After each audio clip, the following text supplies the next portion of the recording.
mpianatra votovorona sy barika dimy samy taka ny vato-spianarana tsy voaloha.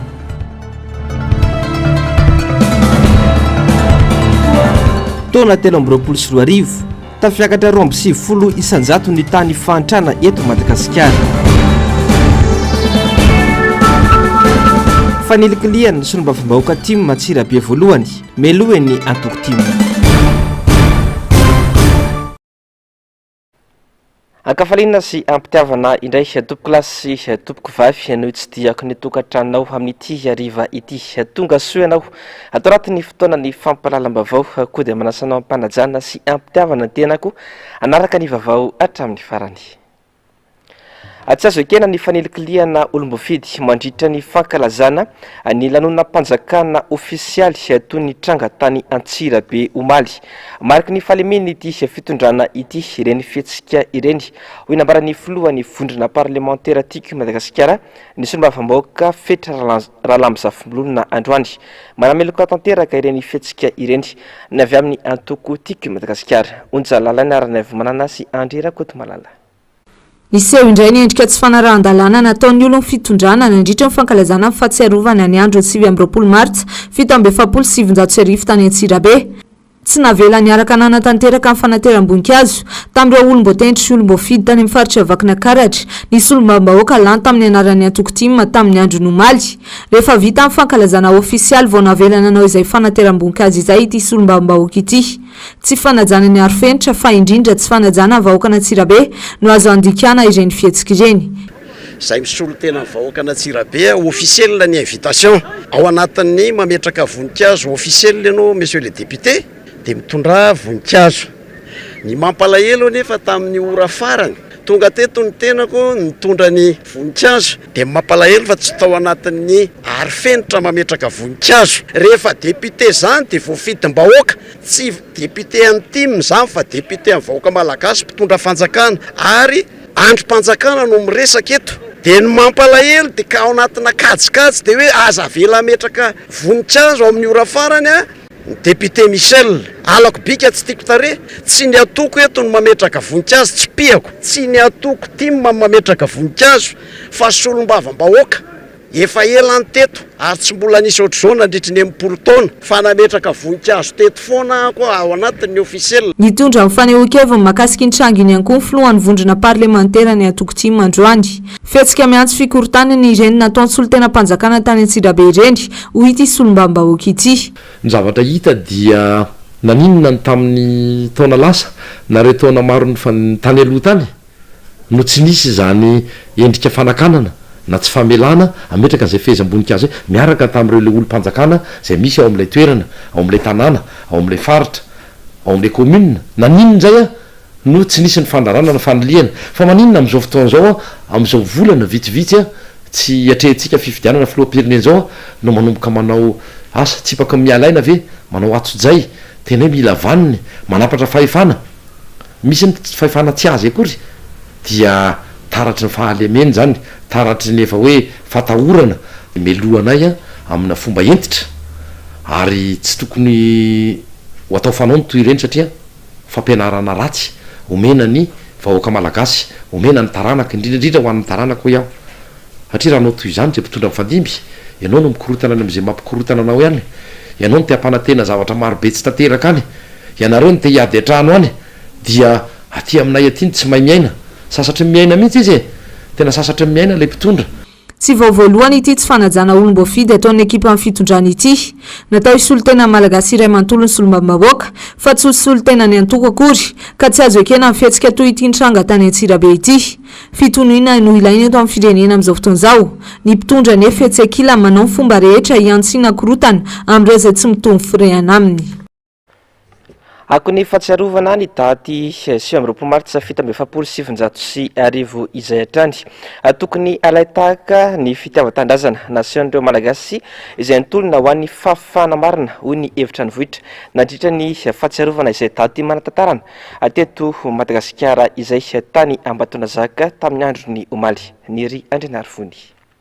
Disantsara tamin'ny fanamarina ny fahena amin'ny 70 taona ny tolom-panafana 7 Martsa 1770 ny taty anivo ny faritra Alaotra toerana hatelombo no retina nanamarina izany ny teo amin'ny tsangambatony mahery fo maditsy fafana Ambatondrazaka ny tao sabe zay ambom-piona ny avy ao parafaravolona sy Ambatondrazaka ary ny teny Vodiala tsy tokony andalo fotsiny any ny fanamarina tahaka izao hoy ny kamaron'ny olona fa tokony alaintahaka ihany koa ny fitavatandrazana zay nananan'ireo ray aman-dreny itany aloha satria sy ny tambony izy ireo fa tena ny lofo tokoa na dia namoizanaina za izay lafo ny fitiavatandrazana izay anisan'ny nampiavaka manokana ho ety fanamarina ny fahenina amin'ny fitopolo taona ny tolom-panafana ety ny fandraisan'anjara mavitrika ho an'ny zareo faribolana santatra sy ny antoko tiako Madagasikara tamin'ny fanaterana ny fehezam-boninkazo teo amin'ny tsangambatony mahery fo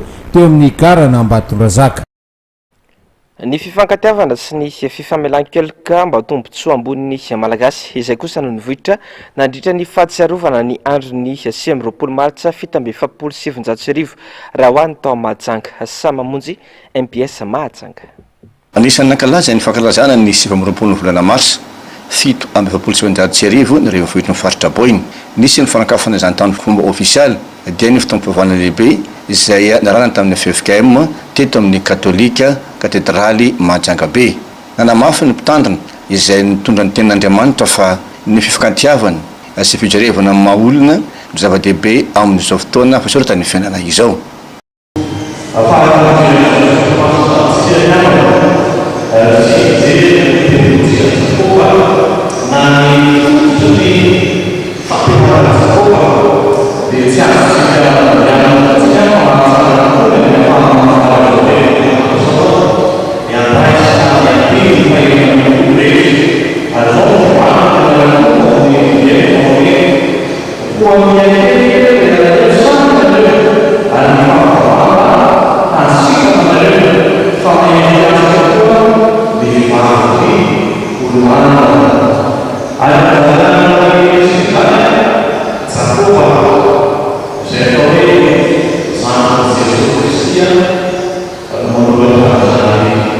Rehefa tapitra ny fitaom-pivavahana dia nisy ny diabe izay natao teto amin'ny Jardin-Kela nametrahana ihany koa ny fihezam-boninkazo ho an'ireo mahery fo ny firenena. Fifankatiavana ihany koa ary indrindrindra ihany koa fa ny fijerena no avin'ny malagasy fa tsy fitiavan-tena no tokony atao amin'izao fotoana fasarotana eto amin'ny firenena izao hoy ireto be antitra.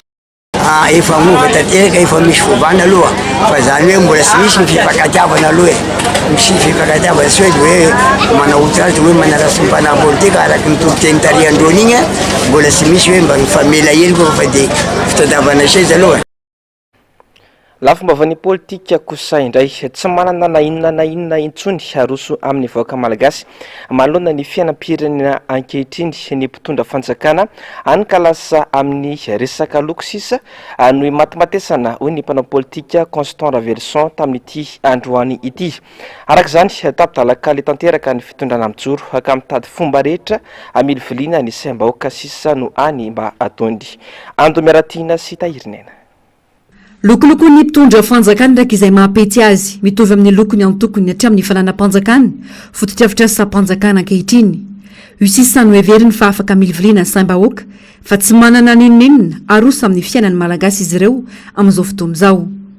Lasa matsikaiky mampalahelo le izy satria hoe any ve sisa ny fandroritana anay vahoaka fandroritana hoe ampisaloranay loko zao no na loko tahaka an'ry dia eo amin'ny olona sy eo amin'ny atoko tsy mananinina roso amin'izao fotoana akaiky fifidianana zao tsisy ninina roso dia lokona ampiadiana. Tsy ihany koa ity mpanao politika ity raha nilaza fa mametraka ayay ary mety misy ambadika ilay raha mpitondra bajaja nanao akanjo miloko volomboasary tany sambavy iny. Tsy tokony hiditra an-tsehatra amin'izany raha izany ny filoham-pirenena. Tsy tokony ho voabaiko amin'izany ihany koa ny mpitandro filamenana sy ny fitsarana fa tena hijoro marina amin'ny fahamarinana. Asa raky sendrasendra na zavatra fananinana avoaka ity tenin'ny président de république manome baike directa sy ohatrany tena hiditra amin'ny atsipiriny mihitsy hoe ataovy an'izao ataovy an'izao ataovy an'izao tereo ibabo ka aveu izy ny tenenina zany aveu zany sarotsarotra ihany ny manao hoe avoainy aveu any amin'ny tany tena enjana be ny manao an'izany terenanao aveu ny olona de reny ny avoaka amin'ny ainao aman-jery rehefa aveo jereo fa ny aiky ampiaiky eo le olona zany ka averiko tsy hainao na avy amin'ny mpitondra iny le izy manko a efa azo sarideny meloa mbola tsy tonga am'le toerana na gidragidra le ka na avy amin'izy mpitondra nisy nandeva zany ary olona miaraka am'le mpitondra bajazy ny organise an'le izy raha ka ny amin'iny zany a de manantena hoe na ny gendarmerie na ny polisy a tsy ho baikibaikiona ary tsy tady fotsiny olona atao sorony hoe ty le efa ny aiky fa ty le izy fa tena andeha amin'ny fahamarinana zavatra tahaka izany sisa no hainy ny mpitondra fanjakana tapidalaka le fahitako azy amin'ny oraravan'ilona io a le mpitondra satria ny président de république mihitsy no efa nanao ampakariko avy telo hoe ny vidiny vanilina tsy hita tableau efa verana ray mandeha tany izy nandamina tsy hita tableau ministra telo nalefa zatsy gaga raha ohatra averiko ihany a raha ohatra hoe nisy fandranitana avy amin'ny mpitondra na nisy fandranitana avy amin'ny mpanohitra na tonga ny reny toejavatra reny satria le fitondrana zany a tsy manana afa-tsy zay azo atao zao raha ny vaovao moa ade olona roa no nahiditra amponja vonjimaiky vokatry ny rara badrajiny zava-dehibe loatra kosa ny fahatsapatena ny FFKM ny amin'ny andraisana izy ireo anjara ny fanaramaso ny fiainam-pirenena manomboka izao eny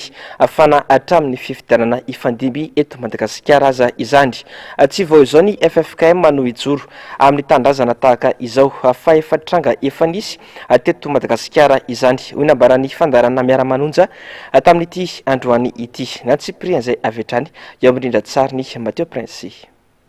Tsy vao amin'ny taona ity akory ny FFKM no hirotsaka antsehatra anaramaso ny fiainam-pirenena sy ny fifidianana hoy ireo mpiatsehatra tao anatin'ny fandarana miara-manonja androany. Zava-dehibe ho an'ny firenena io fandraisana andraikitra goavan'io hoy ny fanazavana. Ny andromaso a de tetikasa anankiray eo anivon'ny FFKM. Efa nisy io fa tsy vao zao akory. Mpanaramaso mpifidianana io amin'ny ankapobeny. Zay no asany taloha. Tany amin'ny taona 70 tany za tao anatin'ny tetikasa tamin'izany fotoana zany tamin'izany izy a natsangana indrindra hanaramaso hanampy ny fanarahamaso ny fifidianana tsy ny FFKM any nanaramaso ny fifidianana fa be dia be ny mpanaramaso le ataontsika hoe observateur na ny avy eto toerana na ny avy any ivelany fa ny FFKM nanapa-kevitra handray anjara amin'ny fanarahamaso ny fifidianana tamin'izany de tanatina endrika tetikasa ny nanaovana azy de io andromaso FFKM io no anarana nentiny tamin'izany fotoana izany hamerina an'io zany ny FFKM manomboko izao etsakila zay de mampiseho tsy fahaizana hatrany ny mpitondra raha tsy niresaka afa-tsy ny famahana ny olona mpianatra eny amin'ny ambaratonga ambony ireo mpiatsehatra tao anatin'ny fandarana androany ato raha tsy vita amin'ny manisa azy resaka digitalisation amoahana bourse resaka carte biométrique fanisana nisa mpiasa mpanjakana marina ka ahazona karatra mba ialana an'leo mpiasa mpanjakana matoto mba ifehezana an'le volam-panjakana tsy ratsy zany fa tsy vitany le fitondram-panjakana lizy manao lista raha tsy vitany hoe iza nomena an'lay a vatsitsinjo mpisavorita le fitondram-panjakana eny amin'ny fokotany sy ny commune. Ny fandarana miara-manonja moa dia arainao isan'andro manomboka amin'ny 7 sy sasany eto amin'ny MBS radio sy ny fahitalavitra ary ny onjam-peo radio Mada ny alatsinainy hatramin'ny zoma manomboka amin'ny 7 sy sasany maraina. Fa manodidina ny fifidianana efa hadodina sy maika ny ala ao anatin'izao fahasaranana ankehitriny izao ny malagasy amin'izao fotoana izao ampy izay ny fampijaliana sy ny fampahoriana amin'ny endriny maro hoy ny fanehoan-kevitra maro samihafa miandrandra ny siny ny fifidianana madio sy mangarahara ny rehetra amin'ity taona ity ka mba tena ny safidim-bahoaka marina no tena hipoitra ando miaratiana sy tahirinena. Manao izay ho hafa ny any amin'ny fokotany ny andoko politika samihafa amin'ny fanentanana ny olom-pirenena feno taona tsy very zo anatanteraka ny adidiny ka hisoratra anarana anaty lisym-pividianana amin'izao fanavaozana tanteraka ny lisym-pividianana izao. Roa volana tsy atapera ny fepitoana farany efa saika navita amin'ny ampahanjany ny fokotany toy ny eto amin'ny fokotany anosopatrana tsinanana manodidina ny 5,900 amin'ireo mpifidy 5,000 no nahavitainy azy. Misy ara nefa nindro kely eo am-panatanterana ny asa hoy ny fanazavana. Ny eto amin'ny fokotany anosopatrana tsinanana zany ny olona mety mbola tsy tafiditra araka ny fahitana azy ity toerana dia ireo tsy tratratrano. Misy ireo olona ireo vonjena amin'ny andro atoandro tsy tratra, vonjena amin'ny andro hariva alina loatra vao tonga nefa mandeha koa izy maraina be. Ao koa ny mandeha amina mission any amin'ny asany andavanandro any mivoaka ny faritra dia ireny hatreto zany mbola andrasana. Mizara lafiny anankiroa ngamba fahitana azy. Ao moa misy ny tena tsy mety soratra mihitsy ary tena tonga dia mandavy hatrany. Ny antony tsy haiko politiquement ve sa ny heviny fotsiny manokana. Ny manano sarotra kely ngady izay fotsiny zay le hoe hevon'le olona zay fa ny sisa kosa ngamba ny ao amin'le fotoanan'le olona tsy tratratrano fotsiny izy no hita hoe manahirana kely fa ny ankapobeny kosa aloha zay tenenina tonga eto amin'ny fokotany sy afarany eny an-dalana tonga daholo zareo manatanteraka ny fisoratana anarana. Any amin'ny fifidianana sisa ny fanantenany ny olom-pirenena ialana amin'izao fahoriana mianjady amin'ny malagasy ankehitriny izao. Ny any aminay manokana tsy mbola vonona ny amin'ny resaka fifidianana izay ary malaina ny olona naheditra amin'ny resam-pifidianana ary le resaka fiainam-pirenena za efa vita, za efa voasoratra ny anaty lisym-pifidianana rehefa avy nanamarina ny lisym-pifidianana efa misoratra fa ny amin'ny ankapobeny ny olona any ambanivohitra dia zay. Sarotra be le fiainana amin'izao zany dia mila fifidianana le olona mba hietrehan'ny olona fiainana manaraka hoe mba hoe izy fivana zany satria efa trop loatra le fahasaranan'le olona. Komezaka zany samy mandeha mamita ny zo mifidy daholo dia amin'izay hita tsara hoe zelany eo zany isale fidinao. Fifidianana madio mangarara no takiana hoy ny olom-pirenena ka mba ny tena safidim-bahoaka marina no hipetraka eto tsy verena ny fiainana tahaka izao intsony. Na inona nefa faniriana ao anatin'ny tsirairay mila misoratra anarana anaty lisym-pifidianana vao afaka mandray anjara amin'ny fifidianana. Mbola fotoana izao ahafahan'ny olom-pirenena rehetra manatanteraka izany eny amin'ny fokotany. Tsy ahitam-baolana hatreto ny mahakasika ny fanomezana ny vatsim-pianarana ho an'ireo mpianatra eny Vodivorona sy Barika Dimy Tomasina ankoatra ireo tsy fahatombanana afataky ny mpianatra toy ny manao be marenina ny mpitondra ankehitriny izay vao maika mahatonga ny mpianatra manamafy ny fitokonana. Ravirazafimahenina sy Mathieu Prince. Tapitra ny 27 no ny mpianatra ato Barika Dimy Tomasina ny fitondram-panjakana nilaza namafy fitokonana izy ireo manomboka androany ho fitakina ny vatsim-pianarana nanomboka ny taom-pianarana 2024 hatramin'ny taona 2024. Eo ihany koa ny fakana université ny trano mpianatra R+3 fanetana ireo tompony andraikitra eo anivon'ny université amin'ny tsatra ny goragoram-pitantanana mahakasika ny fanadinana sy ny antony hafa. Noho tsy visiany valina avy amin'ny ministera nakato ny mpianatra ny efitra fianarana rehetra androany nanomboka tamin'ny 9 ora maraina. Mifanandrify amin'izay ihany koa ny fitokonana ho an'ny mpianatra ny université ny Vodivorona ampilaminana no nanaovan'izy ireo ny fitakiana araka ny fangatandreo mponina manodidina. Fitakiana ny vatsim-pianarana 5 volana sy famahany ireo olana mianjata mpianatra no antony itoizan'ny tolona izay tsy mbola nazomba olana ihany anefa hatramin'izao. Fasairanana aloha zany amin'le tsy visian'le bourse tena samy taraina daholo mpianatra rehetra amin'izao ny connexion ilaina amin'ny fianarana sy ohatr'izay koa ny impression sy ny rehetrarehetra tsisy vita satria tsisy le bourse satria le bourse daholo no antenaina anaovana zany indrindra moa zany sakafo hohanina andavanandro efa tena hoe tsisy dia ny lesaka bourse mbola tsisy tatitra azonay hatreto hoe amin'ny vina marina le izy nivoaka. Makasika ny lista zany efa niteniny avy ao amin'ny université hoe efa any amin'ny ministera dia nefa ny ao amin'ny ministera hatramin'izao mbola tsy mamoaka calendrier foana nefa izahay efa miandry efa amin'ity herinandro ity ny farany resahan'ny ministera taminay nefa efa laka misy androany zoma rapitso dia mbola tsisy lista hivoaka ihany hatramin'izao dia izay no tena antony grivenay androany hoe avoay amin'izay le lista.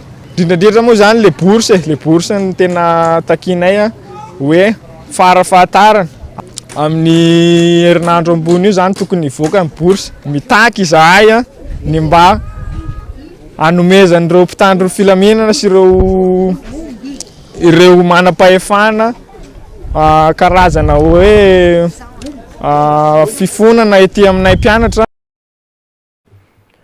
Fa izay fomba azahoana vola hinanana sy ampitanareo adidy sy andraikitra sisa no atao izay ampety azy ho ny olotsotra manoloana ny fahasaranana andavanandro misy amin'izao fotoana izao. Any amin'ny resaka varotra no tena ifatohany rehetra sitrana hay mahazo vola isanandro entina mody ando miaratiana sy tahirinena. Tsy nitsahan'ny tontongana ny fiainany malagasy hatramin'ny andraisany ity fitondrany ity ny fahefany. Efatra amin'ny fitopolo isanjato ny tany fantrany ny taona 2024. Aty amin'ny taona 2024 efa tafakatra 2.70 isanjato izany. Marika hita maso hitarafana ny fantrany ny firenena iray ny famarony ny mpivarotra tsy ara-dalàna indrindra ny mpivarotra amoron-dalana. Ifantofana nefa zany ankehitriny mitombo andro aman'alina nisan'ireo mpivarotra amoron-dalana eny amin'ny sisiny arabe sy anaty elankelan-trano samihafa. Efa miroborobo be ihany koa ny varotra mandehandeha. Tena hatreto aloha tena efa tsy mahavelona intsony ilay vola miditra satria mivarotra tsisy mpividy. Tsy mahavelona ilay vola. Tena mitotongana be aloha fiainanay satria ilay vola miditra efa tsy ara-dalàna tsotra ny taloha intsony. Izay eo izay kely ananana izany na mirapiratany ambambariny. Tsy maintsy mitsosa koa. Mitsosa rehefa tsy manana satria mazana tsy mahita karama. Za aloha zao ny asa hitako tamin'izaho nianatra dia zao no asa mba hitako fa tsisy hoe asa akoatran'izao. Lasa toaty aloha izay hatramin'ny fiakarany vidim-piainana dia lasa sarosarotra mety ohatra hoe misy ny tsy dia fahampiana loatra. Raha mbola tahinana ianao sy tahivelona ianao dia tsy maintsy mitady sarotra be ilay fiainana. Zay indraindray misy vola dia indraindray tsy malafo. Indraindray tsy misy, indraindray mody amin'izao tena tsy mihinana mihitsy indraindray. Mbola tsy niainako izao zavatra. Amin'izao vanim-potoana izao aloha fa betsaka ilay mpivarotra no mividy. Saingy ohatran'ny hoe rehefa mpivarotra ataon'ny ny ankamaroan'ny olona dia nefa le vola ohatran'ny kely ilay lanjany. Lasa mimena zany ilay vola miditra amin'ilay olona. Zao raha mitondra 2 alina tsena dia namagako 3 ariva na 4 ariva. Tsisy dia kantsony après an'izay. Moa dia hitafiry tsony izay hoe alina mareva mba sakafo fotsiny rehefa zay. Ka tsy maintsy zay zany aloha sisa aloha hatreto aloha mbola tsy hita mihitsy izay tena hoe tombony firy. Tsy etonao vao mihetsika kely dia va ray alina inona vetivety kely ny vola dia tapitra. Midona amin'ny tolana ara-bakiteny ny fiainan'ny malagasy ankehitriny.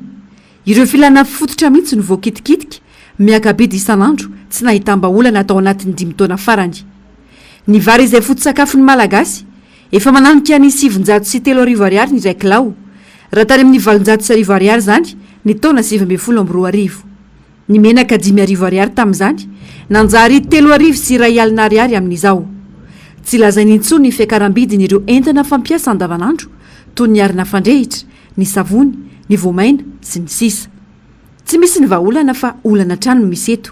Ny vitan'ny tanàna mihitsy ny tsy voafeh ka mitarika amin'izao toe-java-misy izao. Vavaon'ny tontolon'ny asa fanaovan-gazety hiakatra fampanoavana indray Ilola Rasoa maro atale generaly ny La Gazette de la Grande Île rampitso amin'ny valora maraina ny ampy indray ny vesatra hiampangana ity farany raha ny vaovao voaray anisan'izany ny Raratsirama tamin'ny taona 2024 izay nitoriana an'ity orinasa-panjakana ity azy.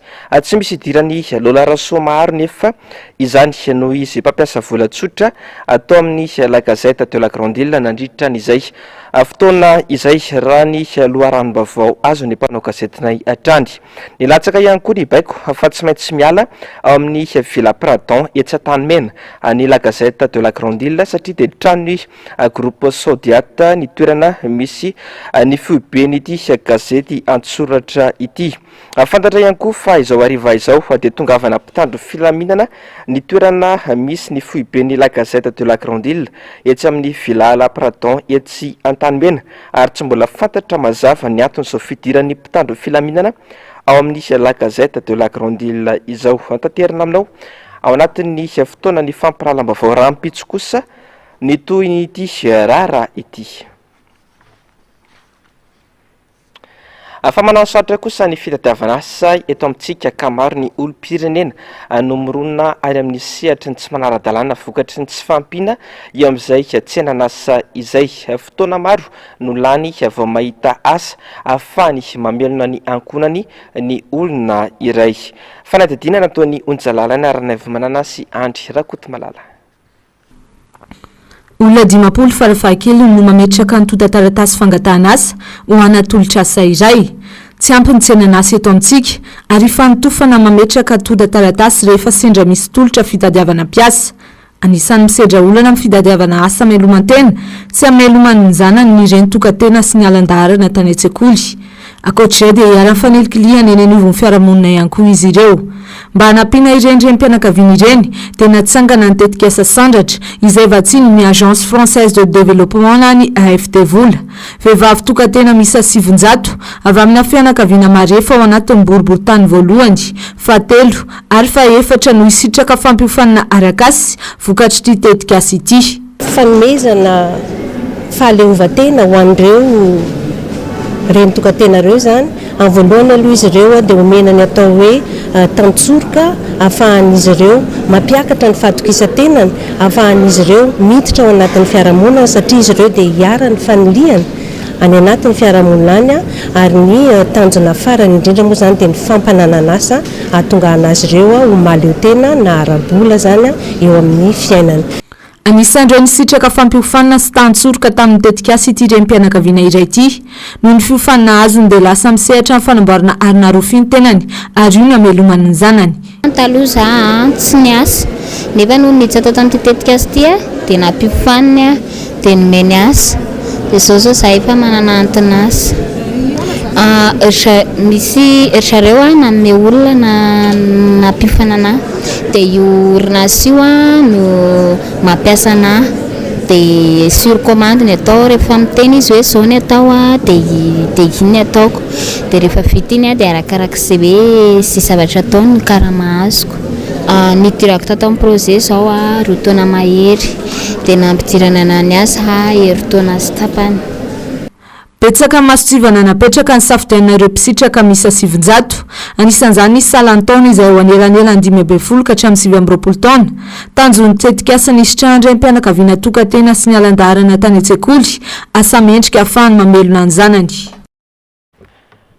Lafim-baovao ny fahasalamana fitsaboana tsy afa-misaraka amin'ny malagasy ny fitsaboana nentim-paharazana na ny ady gasy hoy isika.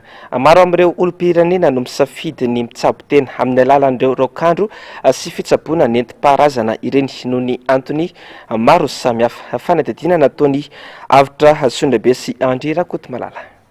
Maro amin'ny malagasy no mitsabo tena any amin'ireo toeram-pitsaboana mitazona nentim-paharazana, indrindra ireo any amin'ny faritra tsy ahitana tompom-pitsaboana moderna firy.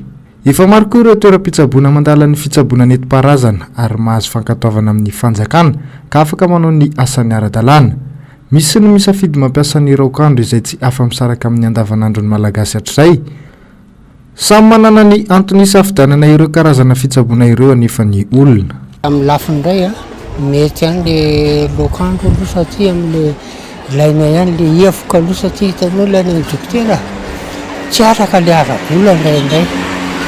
Izy mendrika vola daholo, izay mandeha vola daholo. Raha ny tena izy aloha le raokandro aloha hitako mba tsaratsara satria io mba ohatrany nahataizanay tamin'izay mbola kely zany, taizany lehibe anay sy dadanay. Le izy zany tena marina aloha tokony hoe manantona dokotera aloha ianao dia rehefa dokotera ny zavatra tokony hoe hety aminao raha ohatra hoe nentim-paharazana ny tokony ampiasainao na le dokotera na le fanafody efa omeny dokotera lalana. Samy manana ny eritreretiny mety aminy zany hoe divisé en deux fa un quart trois quart zay angamba 3 quart dokotera 1 quart nentim-paharazana. Mifameno ary samy manana ny maizy azy ny fitsaboana moderna sy nentim-paharazana ka tokony mena fahalalana hoy ny fanazavana nentin'ny mpitantana toeram-pitsaboana nentim-paharazana iray teo aloha. Zavatra tiako tenenina dia ny hoe fanaovana kilabaoty resaka mpitsabo nentim-paharazana ity manana zany firenena maniran-tany ary io antsitrapon'ny olona na dokotera na mpitsabonety-paharazana na iza tsisy mafetrahainy zany tsy tokony ho atao ao anatiny akilabon fitsaboana nety-paharazana miantso ny INTM koa mba hijoro indrindra mba hametraka ny lalàna manan-kery momba ny resaka asa fitsaboana nety-paharazana. Dingana maro no atao vao afaka milaza fa mpitsabo nety-paharazana tsy azo atao ihany koa nefa ny manao dokavarotra toy ireo toeram-pitsaboana moderna ihany koa ka mila ajaina ary apetraka mba hampirindra ny asa sy ny fitsaboana. Nompitehana tamin'ny fomba maro ny fomba sy ny kolontsaina malagasy isan'izany ny ody gasy izay fomba nentina ny arovana faizay sasanangy ny samihafa ny fomba sy ny finoana nisy ny famelabelarana ny arana tamin'ny manam-pahaizana atao amin'ny ivitoerany kolontsaina tetsy Akatso ao anatin'ny fahatsiarovana indrindra ny datin'ny 9 Martsa 1770 nampitondraina ny loha hevitra hoe ody gasy tena toerana nanao ny angom-baovao yavitra Sondrabe sy Tahirinena. Voaosy tanteraka ny fomba sy ny asana ary ny sotoavana mahamalagasy teo amin'ny vanim-potoana ny fanjanahantany no nitondra ny fomba fijery miaro fanimbazibana ny asana sy io fomba io. Ohatra amin'izany ny ody izay nentina ny arovana ny tafika, ny toerana, ny olona sy ny maro hafa kanefa mivadika ho zavatra hafa mihitsy ankehitriny ary ho sokajiana ho zava-dratsy. Matetika dia ny sehatra politika ny voizina rehefa fotoana fanamarenana ny tolom-pahafahana 1700. Nisy ny famelabelarana ny arahana tamin'ireo mpaitantara sy antropology ny fampizarana tamin'ny maro ny atao hoe ody gasy. Ody gasy zany nanandanja lehibe eto amin'ny kolontsaina malagasy dia ny volavolaina ilay izy hatramin'izay ao amin'ny fiainana andavanandro mihitsy dia tamin'ny fiavian'ny mpiavy tamin'ny fanjanahantany dia ny ody gasy zany no fitaovana entina manohitra le mpiavy iarovana amin'ny vahoaka. Dia izay ny tiana nasongadina teto sy nazavain'ireo historien sy anthropologue ireo hoe mbola manandanja le izy dia mbola miasa eo amin'ny tontolon'ny kolontsaina malagasy zany. Tsapa fa mialiana amin'ny tantara sy ny teboka ny aingana mampiavaka sy nanamarika ny taolo malagasy ny rehetra. Ezakira entina narenana ny asina sy ny fomba ny hetsika toy izao. Tiana navoaka mihitsy hoe manandanja le izy dia important le izy fa tsy adino akory. Ary mila miverina ohatran'ny hoe mitady miveritsika zany hoe mila miverina ampahafantarina ny publika hoe zao ny tena zava-misy zao ny tena dikany ody gasy fa tsy le aratsiana foana. Iny zao dia efa fomba anankiray nentinay nampitana an'le tena heviny sy ny lanjany ny zavatra karazana zavatra ohatr' izao zany aloha ny afaka ataonay izao mbola be maro be ny zavatra mbola afaka karakaraina eny an-dalana eny. Maro amin'ireo fombafomba malagasy no voafafa tanteraka amin'ny andavanandron'ny tsirairay amin'izao fotoana. Sehatra roa samihafa nefa ny fomba sy ny finoana izay fifamenoana ahafahana mamolavolona sy manefy olona iray ho tonga amin'ny maha izy azy sy ny fihiziny. Ezaka avy amin'ny tsirairay no ahafahana mahatratra ny tanjona hamerenana ny kolontsaina sy ny fomba maha-Madagasikara ny Madagasikara. Fa tsy ampy ny fanentanana ho fampahafantarana sy fampianana ny herisetra amin'ny mahalasy ny mahavavy ho ny fanehoan-kevitry ny olom-pirenena. Nisy ny fanomezana klinika mobile avy amin'ny sampandrarany firenena mikambana misana ny mponina na ny UNFPA androany ho an'ny faritra atsimo mba hisitra ny vehivavy anatoerana fitsaboana mifanaraka amin'izony. Avitra Sondrabe sy Andry Rakoto Malala. Mbola lavitrezaka ny ady atao amin'ny herisetra miatra amin'ny mahalana mahavavy raha ny fiarahamonina eto amintsika. Ankoatra ny herisetra ara-batana izay mateti-pitranga dia herisetra iainany rehetra ny ara-toekarenina, ara-moraly fa saika tsy tsapan'ny olona amin'ny andavanandrony. Eo anivon'ny fiarahamonina tena hita mbola manjaka be ny herisetra ara-moraly na hoe ara-tsaina izany hoe ny resaka fanambaniana ny teny mandeha eny an-dalana ohatra fotsiny izao hoe ny zatovovavy eny an-dalana eny izy mety ho tratra ny herisetra foana. Eo ihany koa ny herisetra ara-ekonomika na hoe vola ara-bola zany dia izay mbola manjaka be eo anivon'ny tokantrano mbola misy ny lehilahy amin'izao fotoana mbola tsy mamela ny vehivavy hoe hiasa sy handray anjara anampy ao amin'ny tokantrano. Ohatra ny amin'ny resaka famonoana io na ankizy kely na lehibe dia samy enjadin'ilay izy daholo indrindra zao ny handicapé zao matetika ny tena tratra ny herisetra ara-moraly io ny ohatra hoe ny olona clémaine any amin'ny resaka fanambaniana any anaty bus ireny dia efa mampalahelo be tratra ny herisetra vao ilikilika.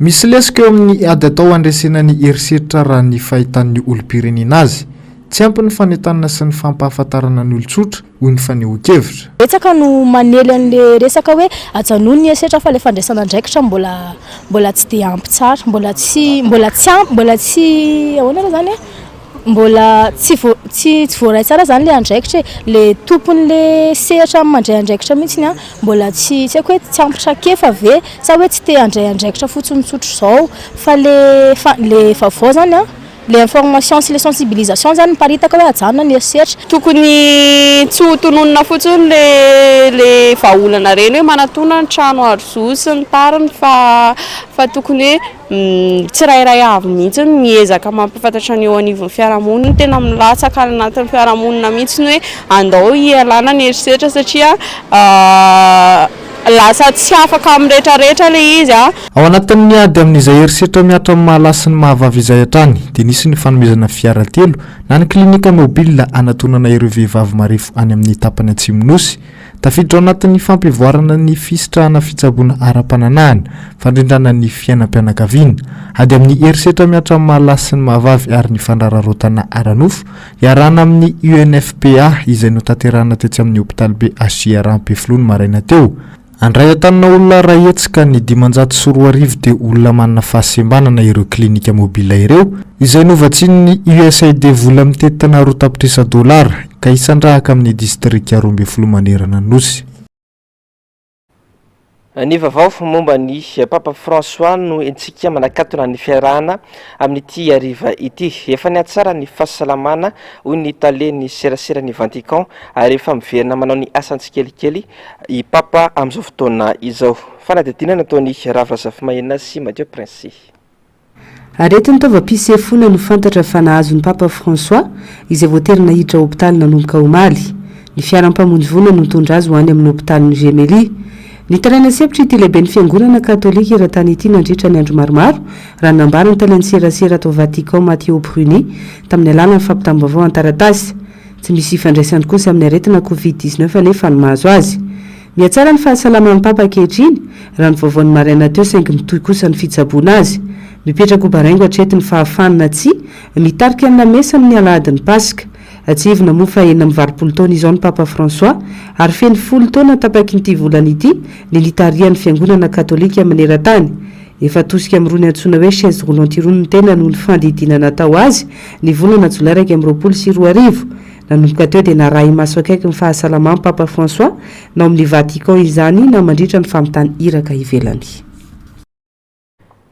Ankasitrahako fiainana tompokolazy sy tompoko vavy naraka hatramin'ny farany ny fotoanan'ny fampahalalam-baovao hatamin'ity androany ity takany mazatra ny fandarana ao namarina raha ny fandarana Global News izay no fandarana arainao aorin'izao fotoanany fampahalalam-baovao izao aorin'izay kosa ny horonan-tsara indray amin'seho antondra lohateny Crazy Rich Asians ny sampana fampahalalam-baovao dia misaotra anao nanaraka ny vaovao hatramin'ny farany ary mametraka ny veloma mandrapitafa ho amin'ny rampitso indray veloma tompoko.